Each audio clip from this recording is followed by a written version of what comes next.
자, 재무회계 원 강의 시작하도록 하겠습니다. 자, 첫 시간이니까 본 강의가 앞으로 어떻게 진행될지에 대해서 간략한 OT 말씀드리고 그런 다음에 다음 시간부터 본격적인 진도 나가도록 하겠습니다. 자, 본 강의는 박종환 회계사님의 바이블 회계학 요 교재로 진행을 하겠습니다. 자, 이 교재 앞부분 목차 보시면요. 제1장에서부터 제24장까지 챕터가 구분되어 있습니다. 자, 그런데 색깔이 세 가지로 구분되어 있죠. 자, 색깔 표시가 왜 되어 있는 건지 말씀드리겠습니다. 자, 우리 이번 재무회계 원 강의에서는요. 여기 노란색으로 표시된 요 챕터들에 대해서 강의를 진행할 것입니다. 바로 여기가 재무회계 원 강의이고요. 자, 따라서 재무회계 원 강의는 제1장에서부터 강의를 시작하는 것이 아니라 제4장에서부터 강의를 시작할 것입니다. 자, 첫 시간부터 바로 제4장에서 강의를 시작한다. 자, 그래서 물론 이쪽에 제21장 투자 부동산이 있기는 하지만 얘는 분량이 얼마 되지 않아서 사실상 여기까지 재무회계 원 강의를 나갈 건데, 자, 여기까지 강의를 나가면 재무회계 전체 범위의 약 3분의 2를 범위를 나가게 됩니다. 자, 따라서 제가 회계학 강의 OT 시간에 이미 말씀드린 것처럼 재무회계 강의는 3분의 2만 커버할 거다.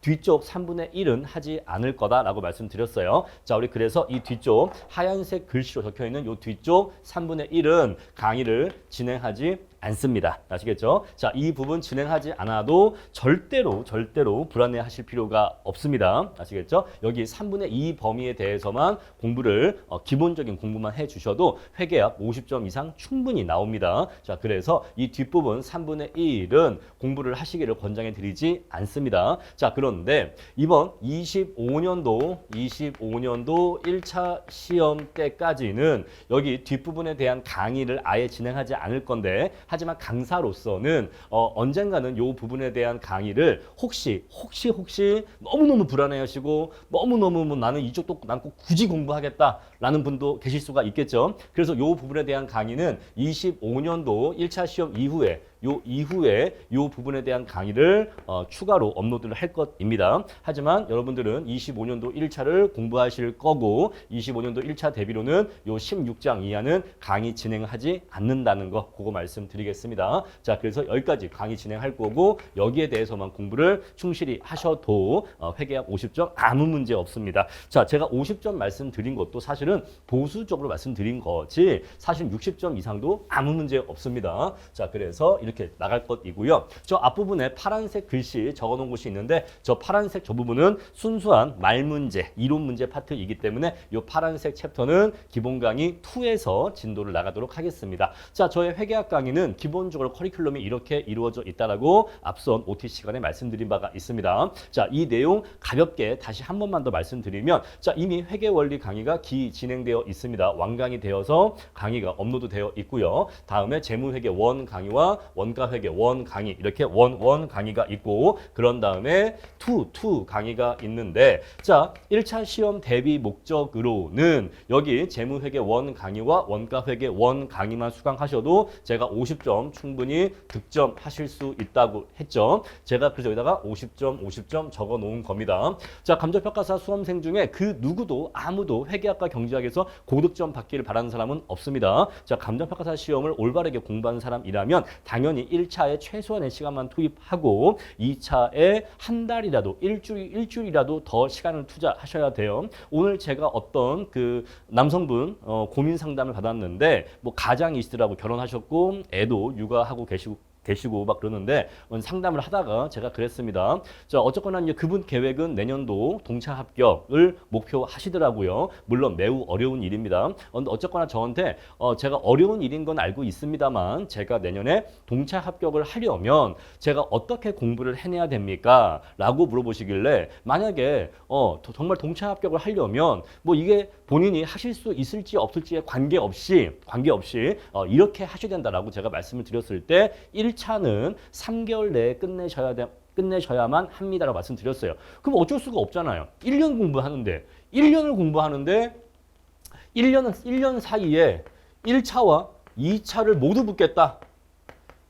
1년, 만 1년, 딱 12개월. 이거 진짜 12개월, 순수하게 12개월. 12개월 공부해서 1차와 2차를 모두 붙겠다라고 한다면 당연히 1차에는 3개월 이상 쓸 수 있을까요?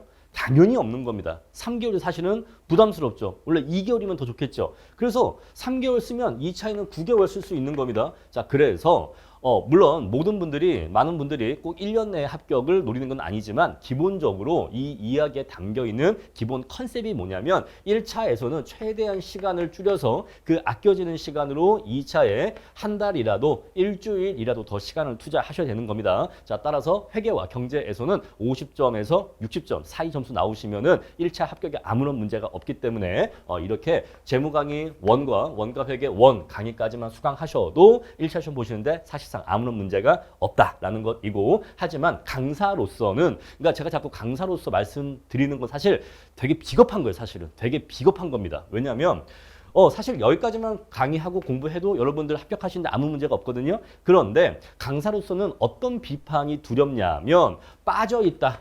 누구누구 강사는 어떤 부분에 대한 강의가 빠져있다. 그러니까 이게 곧 비어있다 이 얘기죠. 공백.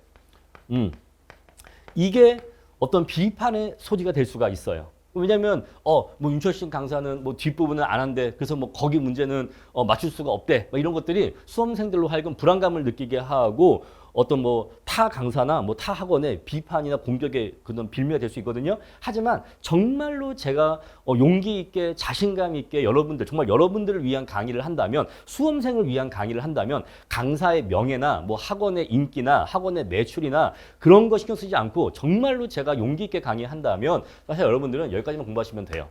아시겠죠? 여기까지만 공부하셔도 여러분들 50점, 솔직히 50점도 되게 제가 낮춰 잡은 겁니다. 사실 저는 내심적으로는 뭐 60점, 70점 얘기하고 싶은데 많은 분들의 학습 능력이 다 똑같진 않아요. 그래서 그냥 일반적인 조금 더 보수적인 기준을 잡아서 제가 50점 말씀드린 건데 여기까지만 공부하셔도 여러분들 50점 맞는데 아무 문제 없습니다. 아시겠죠? 자, 그리고 우리가 이제 첫 번째 강의 나갈 건데, 제4장 강의 나갈 건데 여러분들이 제4장 또는 제5장까지만 강의를 수강해 보셔도 정말 이렇게 하면은, 정말 이런 식으로 나가면 정말 빠르게 회계학 50점 가능하겠다라는 것이 제가 지금 드리는 말씀이 절대 과장이나 허언이 아니라는 것을 아실 수 있을 겁니다. 아시겠죠? 자, 그렇게 해서 재무회계 1과 원가회계 1은 스피드하게 강의를 진행할 겁니다. 스피드하게 강의를 진행한다 이 말은 회계학이라고 하는 게 이론과 문제가 있죠. 이론과 문제가 있었을 때, 자, 이렇게 우리가 이론도요, 순수 이론이 있고 문제를 풀기 위한 이론이 있어요. 이렇게 한번 구분해 볼게요. 자, 이론이라고 하는 것을 순수 이론, 그러니까 얘는 말 그대로 말 문제를 대비하기 위한 순수 이론이죠. 그 다음에 문제를 풀기 위한 그러한 이론이 있습니다. 자, 그랬을 때 문제를 풀려면 이거는 모를 수가 없어요. 이건 모를 수가 없기 때문에 재무회계 1, 원가회계 1 강의에서는 요 문제를 풀기 위한 이론을 치고 나갈 겁니다. 빠르게 치고 나갈 거예요. 그런 다음에 문제를 풀 겁니다. 문제를 풀 거예요. 자, 그래서 재무회계 1과 원가회계 1이 당연히 재무회계 2와 원가회계 2 강의보다 투 강의보다 더 강의 분량이 많을 겁니다. 강의 분량이 많을 거예요. 그래서 강의량을 따지면은 재무회계 1, 원가회계 이 1 강의가 한 3 정도, 여기가 3, 여기가 1, 이렇게 강의 분량이 3대 1 정도 분량이 될 것이라서 사실상 실질적인 강의는 여기 1 강의에서 끝난다 라는 거 말씀드릴 거고, 요 뒤에 있는 요 순수 말 문제 있죠? 요거는 어디서 한다? 여기서 한다. 여기서 한다 이 얘기예요. 자, 그래서 2 강의에서 이런 순수 이론적인 거, 말 문제 대비를 위한 거, 이런 것들은 2 강의에서 다시 돌아와서 복습을 하면서 다시 말씀드리겠습니다. 자, 그리고 여기 1 강의에서 감정평가사 수준의 문제는 이미 다 풀었어요. 그래서 여기까지 푸는 문제가, 요 문제가 감정평가사 수준의 문제를 풉니다. 자, 주로 감정평가사 기출문제를 많이 풀 거예요. 자, 감정평가사랑 유사한 수준의 시험이 뭐가 있냐면, 자, 감평사 가 있고 그 밑에 관세사 시험이 있고, 이 밑에 있다는 게 증이 밑에 있다가 아니라 시험의 난이도를 말씀드린 겁니다. 관세사 무시하는 거 아니고요. 다음에 보험계리사 이렇게 이 정도가 있는데 전문직 시험으로 이 정도가 있습니다. 뭐 그 외에는 뭐 공기업, 공무원 이런 것들이 있겠죠. 자, 그랬을 때 제가 지금 써드린 요 순서대로 난이도 순이에요. 난이도 순이 그렇고요. 다음에 세무사가 요 위에 있습니다. 세무사가 요 위에 있어요. 당연히 CPA가 제일 위에 있겠죠. 당연히 CPA는 회계학 시험, 회계사를 뽑는 거니까 당연히 회계학을 제일 어렵게 보겠죠. 자, 그래서 우리가 여기에 걸쳐 있습니다, 난이도가. 자, 그래서 여러분들은 문제를 푸실 때 어떻게 푸실 필요가 있냐면, 원 강의에서는 요렇게 요 범위의 문제를 푸실 필요가 있어요. 그래서 원 강의에서 제가 여러분께 내어드리는 문제는 감정평가사, 관세사, 보험계리사 기출문제를 내어드릴 겁니다. 따라서 여러분들이 이렇게 문제를 풀어보시기 때문에 당연히 감정평가사 시험 수준의 문제는 대비가 당연히 되는 거예요. 왜? 감평사 기출문제 위주로 공부했으니까. 아시겠죠? 자, 그래서 시험 대비가 된다 이 말씀이고, 자, 그런데 실제 시험장에서는요, 사람이 긴장을 하면서 문제를 풀고 또 낯선 문제를 보기 때문에 실제 난이도보다 체감 난이도가 더 높게 느껴집니다. 그래서 훈련은 실전보다 약간 더 강하게 할 필요가 있어요. 자, 그래서 여기 고난도 문제에서 여기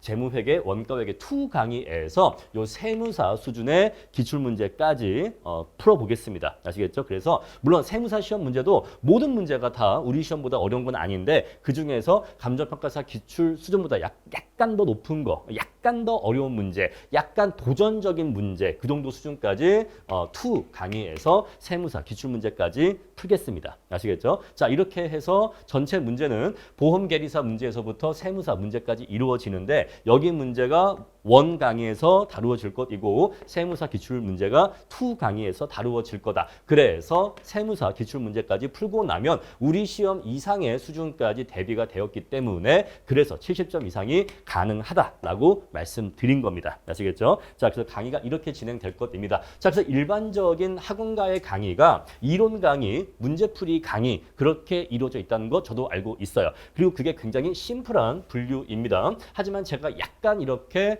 좀 복잡하고 다소 복잡하고 좀 특이하게 커리큘럼을 구성한 이유가 이렇게 하는 게 감정평가사 1차 공부에는 가장 효율적이기 때문에 이렇게 구성을 한 겁니다. 아시겠죠? 자, 그래서 여러분들은 여기 재무, 원가, 원 강의 위주로 공부를 해 주시면 됩니다. 시간이 없으신 분들은 원 강의까지만 수강하셔도 50점 득점 문제 없다. 이 강의 내용과 제가 내어드리는 문제만 제대로 풀어보시면 요 원 과정만 수강하셔도 50점 문제 없습니다. 보수적으로 말씀드리는 거예요. 보수적으로. 자, 사실은 60점 또는 70점도 가능한데 보수적으로 50점 말씀드리는 겁니다. 너무 막 뻥을 치고 막 과장하고 싶지 않아서 뭐 어떻게 막 하겠다 막 이런 거 너무 저는 이렇게 과장하고 싶지 않아요. 그래서 보수적으로 여기까지 50점 말씀드릴 수 있고 추가적으로 이런 내용까지 보충하신다면 70점도 가능할 것이다 라는 말씀 드리겠습니다. 자, 그래서 지금 제 커리큘럼 보시면은 이론을 여기 보시면 맨 처음에 이론이 있는데 이 이론들을 건너뛰고 그리고 이 이하 단원에서도 순수 이론은 건너뛰고 계산 문제 위주로 강의를 진행한다는 것을 아실 수 있을 거예요. 자, 우리가 지금 기본 재무회계, 원가회계 원 강의에서 이론을 공부하는 이유도 사실은 문제를 풀기 위한 그런 이론이에요. 그래서 문제를 풀기 위한 필수 이론인데 왜 이론보다 계산 문제를 먼저 하느냐? 그 이유 말씀드릴게요. 첫 번째, 계산 문제와 이론 문제의 비중이 3대 1입니다. 따라서 계산 문제의 비중이 압도적으로 높기 때문에 그래서 이론 문제를 포기하더라도 말 문제를 포기하더라도 계산 문제를 맞추시는 게 더 득점에 유리합니다. 자, 그리고 계산 문제를 공부하다 보면 자연스럽게 이론 문제도 어느 정도 해결이 됩니다. 자, 별도의 말 문제, 별도의 이론 문제를 별도로 대비하지 않아도 계산 문제를 풀다 보면 그 회계학 내용이 숙지가 돼요. 문제풀이를 통해서 숙지가 되기 때문에 그래서 그렇게 공부하셔도 어느 정도 이론 문제나 말 문제가 해결이 됩니다. 자, 그래서 계산 문제 먼저 하는 것이고요. 자, 그리고 계산만 공부해도 충분히 40점 확보할 수 있기 때문에 계산 문제를 먼저 할 것이고 계산 문제 중심적으로 강의를 할 것이다 라는 말씀 드리는 것입니다. 자, 추상적인 회계학 이론을 공부를 하다 보면은 이게 문제를 풀지 않고 추상적인 말만 뭐 수익을 어떻게 인식한다, 뭐 수익과 비용은 어떻게 대응한다 이런 말들을 막 추상적인 말들을 듣다 보면은 이게 이해가 안 가. 그래서 그런 말들을 막 이해하려고 애쓰는 것보다 문제를 바로 풀어보면 돼요. 문제 풀어보면서 이런 거구나 라고 느끼신 다음에 다시 그런 이론들을 공부하시면 더 쉽게 이해를 하실 수가 있습니다. 이게 훨씬 효율적인 방법입니다. 회계학은 문제 중심적으로 공부를 하셔야 돼요. 자, 우리가 어렸을 때 수학 공부할 때에도 수학을 잘하고 싶으면 어떻게 됩니까? 공식이라든가 이론 공부한 다음에 그 다음에 문제를 많이 풀어봐야 돼요. 피타고라스의 공식 그 공식을 계속 공부하고 봐봤자 그렇게 한 것보다 피타고라스 공식이 들어간 응용된 수학 문제를 많이 풀어보는 게 피타고라스 공식을 이해하는 게 숙지하는 데 훨씬 더 도움이 많이 됩니다. 자, 그래서 문제 위주로 공부를 하셔야 되고요. 자, 가장 효율적인 회계학 공부 방법을 다시 한번 말씀드리겠습니다. 자, 이번 여러분들이 저의 이 재무회계, 원가회계 강의를 수강하실 때는 가볍고 빠르게 치고 나간다는 생각으로 공부를 하셔야 돼요. 자, 1차와 2차는 다르다라는 거 알고 계시죠? 2차는 주관식 논술형 시험이기 때문에 여러분들이 좀 딥하게 공부를 하실 필요가 있습니다. 저는 그래서 2차에서는요, 굉장히 사고를 많이 요합니다. 여러분들께 생각을 해보라는 거를 굉장히 많이 요구해요. 하지만 1차는 정반대죠. 1차는 저는 이걸 마치 이렇게 비유하고 싶더라고. 제가 지금 사진을 띄워 드릴 텐데 우리가 그 수상 스키라는 게 있잖아요. 제트 스키라고 물 위를 빠르게 지나가는 그 스키가 있습니다. 그 보트가 있는데 그런 느낌으로 빠르게 치고 나가셔야 돼요. 자, 방금 제가 말씀드린 것처럼 1차를 3개월 정도에 공부하시면 좋은 겁니다. 물론 1차 3개월은 사실 굉장히 짧은 시간이고 일반적으로는 1차 노베이스라면 전업수험생이고 노베이스라면 일반적으로 6개월 정도 잡는데 물론 사람에 따라서 9개월 걸릴 수도 있고 4개월 걸릴 수가 있는데 그냥 에버리지로 6개월 잡으면 자 6개월 내에 1차를 합격하시려면 빠르게 치고 나가셔야 됩니다. 자, 그러려면요. 지엽적인 내용들은 버리셔야 돼요. 지엽적인 내용. 여기 뭐 교과서 보면은 한 그 귀퉁이에 써 있는 문장 그런 내용들 그냥 잊으셔야 됩니다. 우리는 그런 것까지 공부할 필요가 없어요. 우리는 회계사 시험 공부한 게 아니기 때문에 그냥 1차 50점만 목표한다라는 생각으로 그런 지엽적인 내용들을 버리셔야 됩니다. 여러분들 그런데 감정평가사 시험을 공부하시는 전체를 통틀어서 저는 계속 이 1시그마라는 말씀을 계속 드리고 싶어요. 지금 이 회계학뿐만이 아니라 2차 공부를 나중에 하실 때에도 이 1시그마라는 걸 잊지 마세요. 우리가 이 통계에서 1시그마는요. 68% 범위를 1시그마라고 합니다. 자, 1시그마가 68%라서 이게 대략 3분의 2 정도의 범위가 됩니다. 자, 전체 시험 범위가 있었을 때 그중에 1시그마가 68%고 이게 전체 약 3분의 2 정도가 되는데 제가 단언컨대 여러분들이 요 1시그마 범위, 요 3분의 2 범위만 충실하게 공부를 하신다면 여러분들은 1차도 2차도 합격을 하실 겁니다. 아시겠죠? 자, 그런데 그럼 누가 떨어지냐? 누가 공부를 오래 하고 누가 학원 스터디에서 상위권이고 뭐 개별 스터디 해보면 뭐 이 형, 이 누나는 막 모르는 게 없고 심지어 수험생인데 막 가외도 하고 막 그런 사람들이 있어요.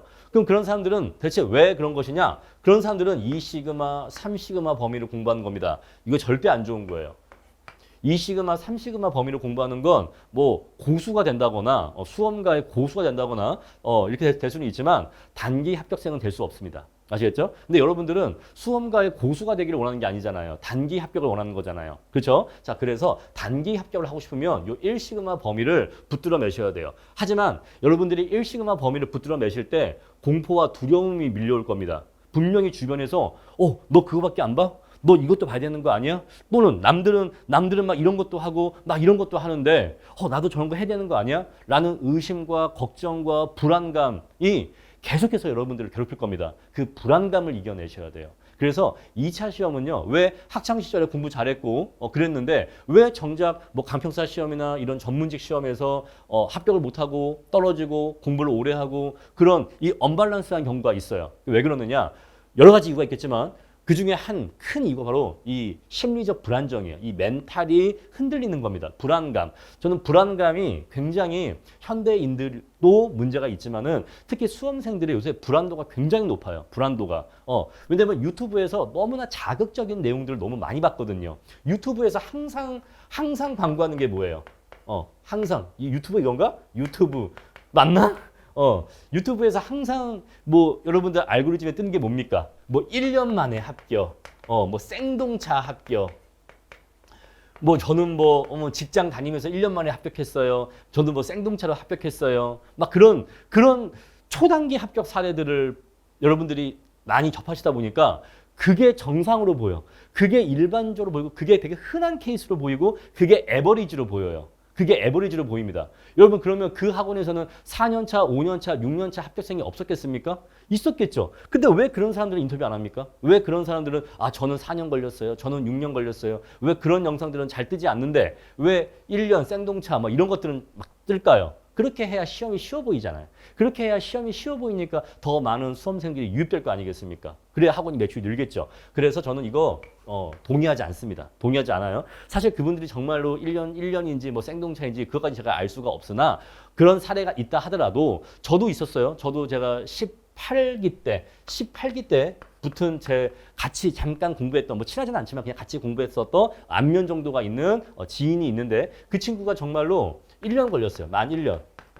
18기 때 만 1년 걸려서 합격해서 이게 누구보다도 먼저 나갔죠. 우리 개별 스터디에서도 누구보다도 먼저 합격해서 나갔죠. 그러니까 이런 가끔씩 이런 초단기 사례가 있어. 근데 이건 절대로 노멀이 아닙니다. 이건 절대 노멀이 아니에요. 아주 특이하고 굉장히 마케팅에 쓰기 좋기 때문에 학원들이 적극적으로 내보이는 거죠. 자, 그래서 이런 것들 때문에 여러분들의 불안도가 올라가시면 안 돼요. 아시겠죠? 불안도 올라가시면 안 되고, 그냥 제가 봤을 때는 여러분들이 1차 붙으신 다음에, 1차 붙은 다음에 그다음에 4월 달 전년도 4월 달에서 공부 시작해서 그 다음 년도 7월 달에 있는 2차 시험. 그럼 요 기간이 얼마죠? 1년 3개월이죠. 약 1년 3개월이죠. 요 1년 3개월 동안 공부하셔서 그 다음 연도에 2차 시험 합격하시면 굉장히 무난하게 잘 붙으신 거예요. 무난한 게 아니라 잘 붙으신 겁니다. 아시겠죠? 이 정도면 정말 뭐랄까? 본인의 인생과 행운에 감사하셔야 된다고 생각을 해요. 아시겠죠? 그래서 요거 굉장히 감사한 케이스입니다. 제가 여담입니다만 옛날 제 법인 입사 동기가 저희가 이제 입사가 총 4명이 입사 동기였는데 19기. 참고로 말씀드릴게요. 그냥 여담입니다. 4명이 학교가 어디였냐면 서울대, 연세대, 고려대였어요. 그래서 서울대 친구가 4년 공부했고 연세대가 6년, 3년, 그다음에 제가 3년 이랬어요. 그러니까 서연고가 다 4년. 그러니까 여기 지금 2년이 있어요, 없어요? 2년이 없어. 2년 차가 없습니다. 다 3, 3, 6, 4 막 이랬거든요. 그랬는데 1차 시험 4월 달에 붙은 다음에 그 다음 년도 2차에 붙었다? 그럼 1년 3개월 공부한 거죠. 이게 지금 2년 차 합격한 거죠. 그러면 굉장히 잘 붙으신 거라고요. 아시겠죠? 그래서 여러분들은 요 다음 연도 2차 시험 합격을 노리시면 되고, 그러려면은 어떻게 해야 된다? 1시그마를 버리시면 안 돼요. 아시겠죠? 1시그마. 주변에 유혹이 많을 겁니다. 여러분들의 불안감, 공포감을 자극하는 그런 자극적인 문구나 광고 이런 것들이 넘쳐날 거예요. 그런데 절대 1시그마를 버리시면 안 됩니다. 아시겠죠? 이거는 1차 회계뿐만이 아니라 2차까지 말씀드리는 거예요. 저는 감정평가사로서 이 강의를 하고 있는 거지 이 회계학 한 과목에 대해서만 전문 강사로 강의를 하는 게 아니잖아요. 그렇죠? 저는 그래서 제가 회계사나 세무사가 아닌데도 회계학 강의를 하는 이유는 우리 스터디파이터에서 감정평가사 시험을 공부하는 수험생들이 1차에서 회계학에서 고생하지 않게 가장 저렴하고 가장 빠르게 1차 시험을 통과할 수 있도록 돕자라는 취지에서 이 회계학 강의를 낸 겁니다. 저는 그래서 항상 그 생각에 하에서 말씀드리는 거예요. 다음에 자, 객관식 문제 많이 풀어보셔야 됩니다. 자, 그래서 우리 회계학이나 경제학처럼 숫자를 다루는 과목은요, 문제풀이 위주로 공부를 하셔야 됩니다. 자, 그래서 경제학과 회계학 같은 과목들은 문제를 많이 풀어보셔야 되고, 그래서 문제 위주로 공부를 하셔야 되고, 두꺼운 기본서 여러 번 읽을 필요 없습니다. 문제 풀면 다 떠오르는 거고, 문제가 중요한 거예요. 자, 그래서 이 문제를 많이 풀 때 어떻게 푸느냐? 자, 이론 강의를 쭉 듣고, 이론 강의를 쭉 수강한 다음에 나 이론 강의 이제 다 들었어. 나 재무회계 기본 강의 다 들었어. 나 이제 재무회계 문제풀이 강의 수강할게. 이렇게 공부하시면 안 되는 거예요. 이렇게 공부하면 안 되는 겁니다. 법 과목은 이렇게 해도 돼요. 법 과목은 이렇게 해도 됩니다. 하지만 경제학이나 회계과 같이 숫자를 다루는 과목들은 이렇게 공부하시면 안 돼요. 안 된다는 게 무슨 뜻이냐? 이렇게 하면 점수가 안 나온다. 그 뜻이 아니라 시간을 너무나 낭비하고 비효율적으로 공부하는 겁니다. 자, 숫자를 다루는 경제학, 회계학 이런 과목들은요. 이론, 자, 제1장 공부했다. 제1장의 이론 내용 공부했다. 강의 수강했다. 그럼 바로 제1장의 문제를 풀어보셔야 돼요. 바로 문제를 풀어보셔야 됩니다. 자, 이렇게 해서 1장 공부했죠. 그럼 다음에 다시 2장에 대해서 이론 수강하고 다시 그럼 바로 2장에 대해서 문제 바로 풀어보셔야 됩니다. 아시겠죠? 자, 그래서 1장 이론 문제, 2장 이론 문제, 3장 이론 문제 이런 식으로 2문 내려가셔야 돼요. 자, 보통 그런 사람들이 있어요. 나 그냥 기본 강의 한번 쭉 들어보려고 쭉 들어보는 습관 굉장히 안 좋은 습관이에요. 아시겠죠? 굉장히 안 좋은 습관입니다. 쭉 듣잖아요. 그럼 사람이 어떻게 듣는지 아세요? 이러고 보는 거예요. 이러고. 그래 뭐 그런 말이 있나 봐. 뭐 그런 게 있나 봐. 나중에 문제 풀 때 다시 보지 뭐. 나중에 뭐 또 다시 보지 뭐 하고 넘어가는 거예요. 여러분, 감정평가사 시험은 그렇게 공부하시면 안 되는 겁니다. 물론 감정평가사가 아니라 그 어떤 시험이라고 해도 공부 그렇게 하시면 안 돼요. 아시겠죠? 여러분들 지금 감정평가사 지금 1차 수험생 분들의 경우에는 이제 시험에 갓 입문하신 거잖아요. 그렇죠? 시험에 아마 여러분들이 감정평가사 시험에 첫 입문하셨을 때 대부분 1차부터 공부를 먼저 하시는데 자 1차에서도 회계학이나 경제학을 먼저 시작하시기 때문에 아마 여러분들이 지금 요 영상을 보고 계시다면 아마 그분들은 대부분 감정평가사 시험에 이제 갓 입문하신 것일 겁니다. 근데 여러분들 감평사 시험에 입문하실 때 어떤 각오로 이제 이 시험을 보겠다고 입문하신 겁니까? 대체 어떤 각오로? 그냥 한번 뭐 퇴근 후에 여가 생활로 하루에 한 3시간씩 공부하면 되지 않을까? 뭐 그 정도 마음으로 입문하신 거예요? 아니면 뭐 공인중개사보다 약간 더 어렵겠지. 그 정도 마음으로 입문하신 겁니까? 절대 그런 시험 아니라는 거 여러분도 알고 계실 겁니다. 그리고 여러분들이 대부분이 30대가 나이가 넘어요. 뭐 20대 수험생들이야 뭐 아직 뭐 시간도 많고 기회가 창창하니까 뭐 학교 다니면서 하고 뭐 그럴 수 있겠지만 30대가 넘어서 공부를 한다라고 하면은 정말 어렵게 시간 맞는 겁니다. 왜? 남들은 내 친구들은 내 동기들은 내 동창들은 일하고 있거든요. 돈 벌고 있거든요. 어디 뭐 SK, 삼성, LG 또는 뭐 어디 기업 뭐 무슨 사업 하면서 1년에 몇 천씩 뭐 심지어 1억 가까운 연봉 받으면서 일하고 있거든요. 근데 내가 내 인생을 길게 보고 내 노후까지 고려하면서 내 인생을 위해서 어렵게 시간 내서 지금 공부하는 거거든요. 그럼 어떻게 하겠습니까? 이 시간을 아껴 써야겠죠. 소중하게 써야겠죠. 여러분들의 시간을 부디 소중하게 여기시길 바라겠습니다. 자, 그래서 나 강의 한번 쭉 들어볼 거야. 그딴 식으로 공부하지 말라는 얘기예요. 그딴 식으로 공부하지 마라. 이거 그렇게 쉬운 시험 아닙니다. 공인중개사 시험처럼 그냥 한 몇 달 만에 그냥 일반적으로 뭐 대학 나온 성인이라면 한 뭐 6개월 정도 뭐 그 정도 공부하면 되는 시험 그런 거 아니에요. 아시겠죠? 이거는 여러분들이 정말 직장을 휴직하고 학교를 휴학하고 아침부터 밤까지 나의 한계를 시험하면서 1년 이상 공부해야 되는 시험입니다. 그렇게 해도 붙을까 말까 한 시험이에요. 아시겠죠? 자, 그러니까 이렇게 나태하게 공부하지 마시고 1장 공부했으면 1장에 이론 봤으면 바로 문제 풀어보시고 2장 이론 공부했으면 바로 문제 풀어보시라 이 얘기예요. 그래서 저의 커리큘럼이 그렇게 앞에서 말씀드린 것처럼 재무회계 원가회계 강의에서 이 안에서 이론과 문제가 같이 담겨 있는 겁니다. 아시겠죠? 자, 그래서 우리는 제2강이죠. 이게 지금 제1강이고 제1강 OT이고 제2강이 어떻게 되겠습니까? 제2강이 그 제4장에 대한 이론 강의가 되겠죠. 역시 이 이론은 문제를 풀기 위한 이론 강의입니다. 그런 다음에 제3강이 뭐겠습니까? 제3강이 바로 제4장에 대한 문제풀이입니다. 이런 식으로 어떤 챕터에 대해서 이론 강의 나가고 바로 문제풀이 나가겠다라는 것이에요. 그래서 저의 커리큘럼은 이론 강의, 문제풀이 이렇게 이루어진 게 아니라 하나의 강의 안에서 이론 문제 이렇게 구성되어 있는 겁니다. 아시겠죠? 자, 그래서 이론 공부 후에 바로 문제풀이를 하셔야지만 해당 내용을 빠르게 소화하고 자신의 것으로 흡수할 수가 있습니다. 자, 이렇게 해서 앞으로 저의 회계학 강의가 어떻게 진행될지 여러분께 간단하게 OT 말씀드렸습니다. 자, 저는 첫 번째 강의, 이 첫 번째 OT 강의를 찍을 때마다 항상 떠오르는 얘기가 있어요. 제가 이 얘기를 2차 강의 때도 몇 번 한 적이 아마 있을 텐데 다시 한번 말씀드리고 싶습니다. 왜냐하면 회계학 강의가 아마 여러분들 대부분 수험생들의 1차 공부의 시작에 의미를 갖는 과목일 것이기 때문에 꼭 여러분들께 이 말씀을 다시 한번 드리고 싶습니다. 제 친구가 해병대를 입대했는데, 그러니까 그게 저는 그 친구 말을 듣는 거예요. 그러니까 지금도 그런지는 모르겠어요. 근데 그 친구가 해병대 입대했는데 저한테 그런 얘기를 들려주더라고요. 한 20년 전 얘기입니다. 사실은 뭐 3년 전 뭐 그때 얘기긴 한데 그 친구가 해병대 입대했더니 처음에 3일 동안은 아무것도 안 시키고 PX도 자유롭게 이용하게 하고 놀게 하더라는 거예요. 엄청 그냥 뭐 TV도 보고 막 과자 사 먹고 과자 먹어서 TV 보고 막 그냥 너무 편하게 지냈대요. 근데 딱 3일이 지나니까 그 조교가 들어와서 그러더랍니다. 자, 지금이라도 해병대 입대를 후회하고 집에 가고 싶다 하면은 손을 들라라고 했대요. 그래서 이제 마지막 기회를 주는 거죠. 이제 해병대 뭐 병사로서 훈련이 시작될 건데 혹시 나 못하겠다. 나 그냥 지금 퇴소하고 싶다라고 하면은 보내주겠다라고 하더랍니다. 근데 그때 아무도 손을 들지 않았대요.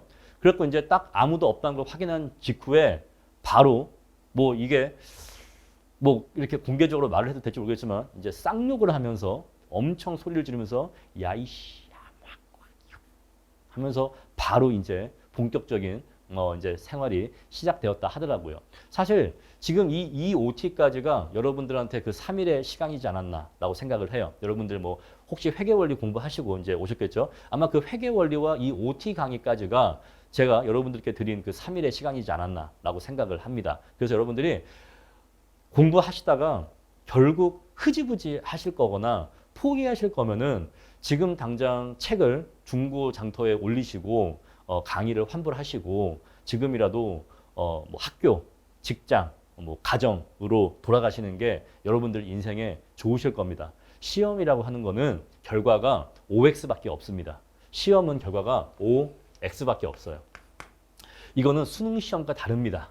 수능 시험은 솔직히 대학들이 이렇게 서열화되어 있잖아요. 내가 목표하는 대학이 여기예요. 그럼 내가 여기를 가면 좋지만 못 갔다 하더라도 그 다음 대학 가면 됩니다.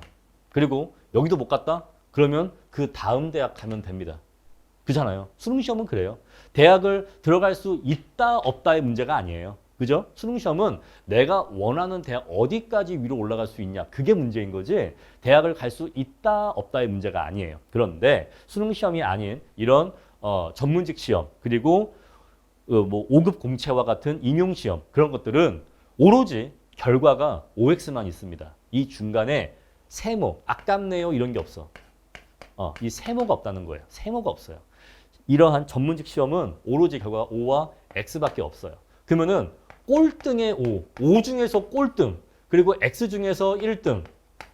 자, 합격자가 이렇게 있어. 여기까지가 합격이에요. 여기까지가 합격. 그럼 이 합격자 중에서 꼴등이 있겠죠.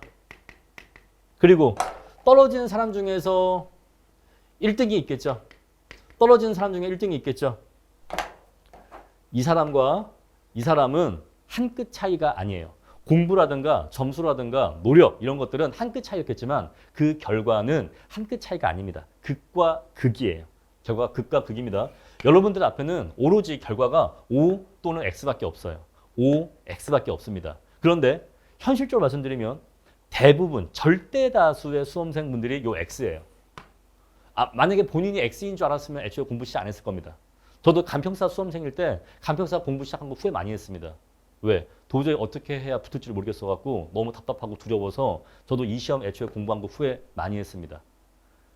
대부분이 X입니다. 대부분이 X예요. 아마 그냥 대략적인 비율을 말씀드리면 10%?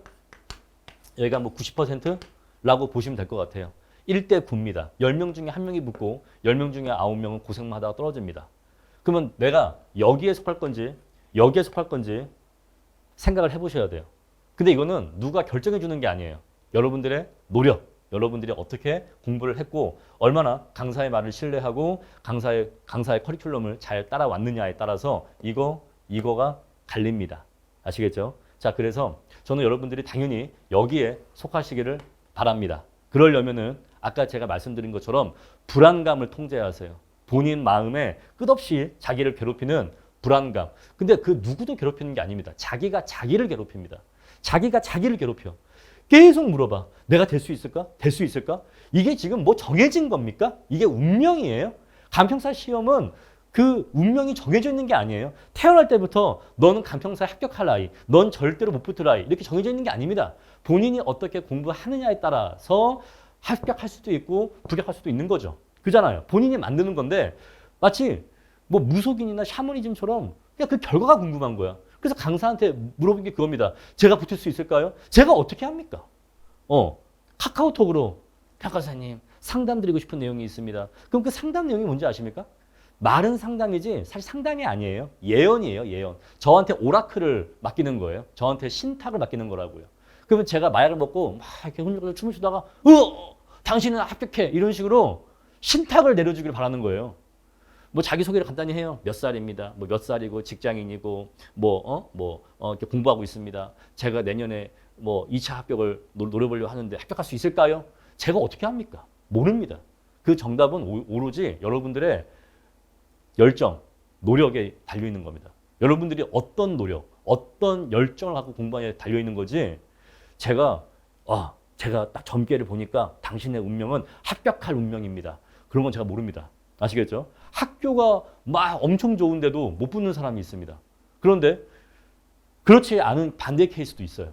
그래서 결국 다 여러분들이 만들어 가시는 거예요. 사업이나 일은 여러분들의 노력과 의지대로만 되는 건 아닙니다. 내가 사업을 쫙 확장했는데 갑자기 IMF가 와. 내가 사업을 쫙 확장했는데 대형 카페를 냈는데 갑자기 코로나가 터져. 그런 건 내가 어떻게 할 수가 없는 겁니다. 그럼 당신은 왜 망했나요? 당신은 뭘 잘못을 했나요? 잘못한 거 없습니다. 그냥 재수가 없는 거예요. 사업이나 일은 그렇습니다. 그렇죠? 하지만 공부는 그렇지 않습니다. 공부는 내가 통제할 수 있는 변인이 90%가 넘는다고 생각을 해요. 물론 시험도 운이 있습니다. 운이 있어요. 하지만 그 운은 10%밖에 되지 않는다고 생각해요. 90%는 본인이 결정하는 요인이라고 생각을 합니다. 저는 여러분들한테 분명히 말씀드렸습니다. 간평사 공부는 여러분들이 지금까지 하셨던 공부보다 괴로울 겁니다. 괴로울 거예요. 양도 많을 거고 어려울 거고 괴로울 겁니다. 끊임없이 스트레스 받으실 거고 끊임없이 불안하실 거예요. 그 과정을 이겨내시고 결국 내가 이 코스를 완주할 자신이 없다면 지금 당장 아직 수강료 얼마 내지 않았을 때, 아직 책 얼마 사지 않았을 때, 아직 시간 얼마 낭비하지 않았을 때 그러니까 지금 환불하시고 돌아가세요. 지금 돌아가셔도 아무도 당신을 비난하지 않습니다. 왜? 당신은 평범한 사람이기 때문에 평범한 사람이라고 해서 비난받지는 않습니다. 아시겠죠? 하지만 나는 해내겠다. 한번 진짜 내가 이 악물고 해보겠다라고 하면은 정신 똑바로 차리시고 어금니 꽉 깨무시고 파이터 정신 가지시고 제대로 입문하시기를 권장해 드리겠습니다. 자, 회계학이나 경제학이 여러분들의 첫 번째 약간 난관이 되겠습니다만 그 회계학과 경제학을 앞으로 여러분들이 공부하시면서 겪게 될 난관은 여러분들이 2차 공부에서 느끼는 그런 어려움이나 힘듦에 최소 5분의 1에서 10분의 1밖에 되지 않습니다. 2차 공부가 1차 공부보다 5배에서 10배 정도 힘드실 거예요. 그러니까 1차 공부도 힘들어 죽겠다? 그럼 돌아가시면 됩니다. 아시겠죠? 본인의 인생과 본인의 시간을 사랑하시고 소중히 여기세요. 그래서 2차 공부에서는 1차 공부 때보다 5배에서 10배 정도의 중압감과 난이도와 어려움이 있을 겁니다. 그래서 1차 공부에서부터 너무너무 어렵다라고 하면은 여러분들의 가정과 인생을 위해서 돌아가시기를 권장드려요. 저는 반대입니다. 저는 감정평가사 시험 쉽다라고 꼬시지 않아요. 저는 어렵다고 말씀드려요. 평가사 시험 어려우니까 함부로 들어오지 말아라 라고 말씀드립니다. 평생 책과 멀리 했는데 감평사가 되고 싶다? 저는 그런 분들 공부하지 말라고 합니다. 화이트 칼라 전문직입니다. 이거 전문직이에요. 이거 전문직입니다. 이거 무슨 다른 직업 비하면 좀 그러니까 이거 일반인들이 똑똑한 전문직한테 자신의 부동산 가격을 맡기는 겁니다. 그러면 그 사람은 그 전문직은 똑똑해야겠습니까? 멍청해야겠습니까? 평생 책과 멀리한 사람, 머리에 든 게 없는 사람한테 내 땅이 얼마짜리인지 좀 정해줘 라고 맡기는 게 맞겠습니까? 아니죠. 공부하기 좋아하고 지적 호기심과 지적 흥미가 있고 지적 능력이 있는 사람, 그런 사람이 전문직이 되는 게 맞는 겁니다. 또 본인으로서도 그런 사람이셔야 전문직이 되셨을 때 그 이후에 커리어가 풀릴 수 있을 겁니다. 멍청한 의사가 명의가 될 수 있겠습니까? 안 되겠죠. 그러니까 자, 간평사 시험 쉬운 거 아니니까 여러분들이 간평사 시험이 되겠다라고 하는 거는 물론 감정평가사가 되겠다라는 생각이시겠습니다만 이걸 조금 더 확장적으로 말씀을 드리면 화이트 칼라 전문직, 인텔리한 전문직이 되겠다는 거예요. 그러면 인텔리해지셔야 돼요. 아시겠죠? 머리로 이 두뇌로 일해서 먹고 사는 직업입니다. 이해하시죠? 따라서 내가 이 머리를 훈련을 시켜야 돼요. 남들보다 더 튼튼한, 더 강한, 더 똑똑한, 더 빠른 머리를 만드셔야 됩니다. 똑같아요. 우리가 아령을 들면은 알통이 커지는 것처럼 머리도 자꾸 훈련을 하면 머리도 발전되고 좋아집니다. 지식이 쌓이죠. 그래서 인텔리한 사람이 되겠다라는 생각으로 공부에 임하셔야 됩니다. 공부가 하기 싫어 죽겠다. 그러면 안 하시는 게 맞아요. 그런 분들은 이 인텔리한 화이트 칼라 전문직을 하실 분들이 아닙니다. 책만 보면 막 답답하다, 미치겠다. 그런 분들은 이런 직업을 하실 게 아닙니다. 아시겠죠? 그러니까 여러분들이 제가 좀 첫 시간에 약간 좀 세게 말씀드렸는데 왜냐하면 너무 되도 않게 시험 공부를 시작하지 마시라고 말씀드리는 거예요. 아시겠죠? 그리고 시작하셨으면은 제대로 하셔라 라는 말씀을 드리고 싶었습니다. 자, 이 강의가 사실상 감정평가사 전체 공부에 거의 맨 앞에 있는 강의이다 보니까 이 강의까지 해서 저는 여러분들한테 그 해병대에서의 3위를 드린 거예요. 저는 그냥 일반 육군 보병 나왔습니다. 저는 심지어 행정병이었어요. 저는 그래서 막 몸으로 고생하고 이런 거 저는 몰라요. 하지만 은의적으로는 그런 3일의 시간이지 않았나라고 말씀드리고 여러분들이 제2강 저의 요 강의 바로 다음 거 제2강이죠. 제2강 영상을 클릭하신다. 제2강을 보신다라고 하는 거는 집에 돌아가지 않기로 나 여기 10%가 되기 위해서 끝까지 가보기로 결심하신 것이라고 믿고 제2강 강의 나가도록 하겠습니다.